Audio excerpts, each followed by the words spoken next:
बात को हम सुनेंगे, उसके बाद ही कोई हम फैसला लेंगे। आप घबराइए मत, हम आपको खाना भी देंगे, पानी भी देंगे, और आज नहीं तो कल 1 एकड़ जमीन भी दिला के जाएंगे। ये हमारा वादा है दोस्तों। और उसको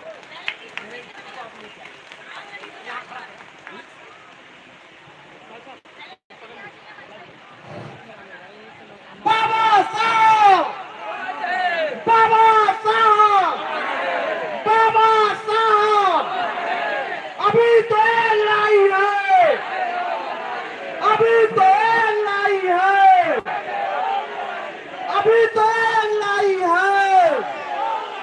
सम्मानित साथियों, आप घबराइए नहीं। साथियों, हमारे साथी आपसे बात करेंगे, दिल्ली से चल के आए हैं, एडवोकेट जय भीम प्रकाश, जो आपके बीच में अपनी बात रखेंगे।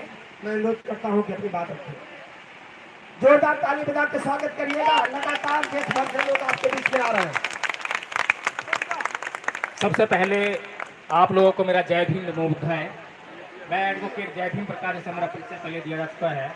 दिल्ली से आया हूँ आप लोगों के बीच में, और आप लोगों की जब मैंने मांग सुबह आकर, बल्कि कल ही आ गए थे हम लोग जो है, और जब निराला जी ने ये मांग बताई तो मुझे जानकर बहुत खुशी हुई कि अब तक जो है राजनीति के नाम पे लोग राजनीति बहुत कर रहे हैं, सड़क के आंदोलन बहुत कर रहे हैं, तरह तरह के आंदोलन कर रहे हैं, गुमराह कर रहे हैं पब्लिक को, लेकिन उनके हक अधिकार की असली बात कोई करने वाला नहीं है। जब पता लगा कि 1 एकड़ की मांग की गई है तो मुझे बड़ा आश्चर्य हुआ। मैंने निराला जी से पूछा कि 1 एकड़ जमीन कैसे मिलेगी, क्या इतनी जमीन सरकार के पास है?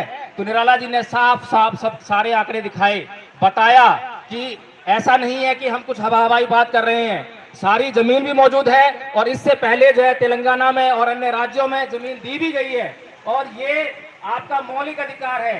हालांकि जब संविधान लागू हुआ उस समय जो है संपत्ति का अधिकार आपका मौलिक अधिकार था, लेकिन बाद में उसको बदल दिया और मौलिक अधिकारों से वहां से हटा दिया गया उसको।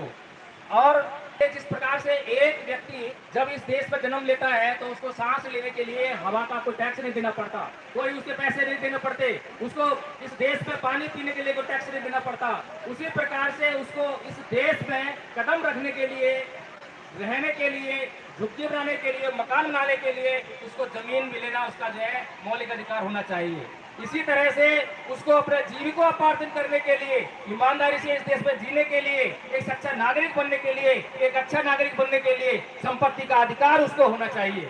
तो साथियों, ये जो आपका अधिकार है, ये आपका मौलिक अधिकार है, प्राकृतिक अधिकार है, आपकी जरूरत का अधिकार है। आप कोई ऐसी मांग नहीं कर रही है जो नाजायज हो, आपकी बड़ी जायज मांग है, और हम अपनी जायज मांग को लेकर प्रदर्शन कर रहे हैं, कि धरना कर रहे हैं, यहाँ पर बैठकर सरकार से कोई अन्याय नहीं करवा रहे हैं, कोई उससे कोई अपराध नहीं करवा रहे हैं, उससे बल्कि न्याय करवा रहे हैं, उससे पुण्य करवा रहे हैं। अगर सरकार आपकी मांग को मांग लेती है तो उससे जो ये सरकार है, आपने लगातार सुनते आए होंगे कि इसको हिंदू राष्ट्र बनाने का सपना देख रही है, कि भारत को हिंदू राष्ट्र बनाना है। तो हम चाहते हैं कि आपका हिंदू राष्ट्र जो है ऐसा राष्ट्र होना चाहिए जिसमें जो है हर एक नागरिक को उसको बराबर का अधिकार मिले, समानता का अधिकार संविधान में देता है। लेकिन क्या आप समानता का अधिकार हमें देने के लिए तैयार हैं? समानता का अधिकार खाली कहने भर से नहीं होता, इससे नहीं होता कि हमें समानता का अधिकार आपने कानून के जरिए दे दिया कि आप न्यायालय में जाइए, न्याय लेने का आपको अधिकार है, आपको रोड पे घूमने का अधिकार है, आपको ये अधिकार है, वो अधिकार है,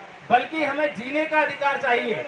हमें जीने का अधिकार जब तक नहीं मिलेगा, उतना ही जीने का अधिकार जितना इस देश पे अडानी को जीने का अधिकार है, जितना इस देश पे अंबानी को जीने का अधिकार है, जितना इस देश पे योगी जी को जीने का अधिकार है, जितना इस देश में मोदी जी को जीने का अधिकार है, जब तक हमें उतना ही जीने का अधिकार, उतने ही सम्मान और स्वाभिमान के साथ जीने का अधिकार नहीं मिलता, तब तक हमें ये समानता का अधिकार मांगने को माने मिलता।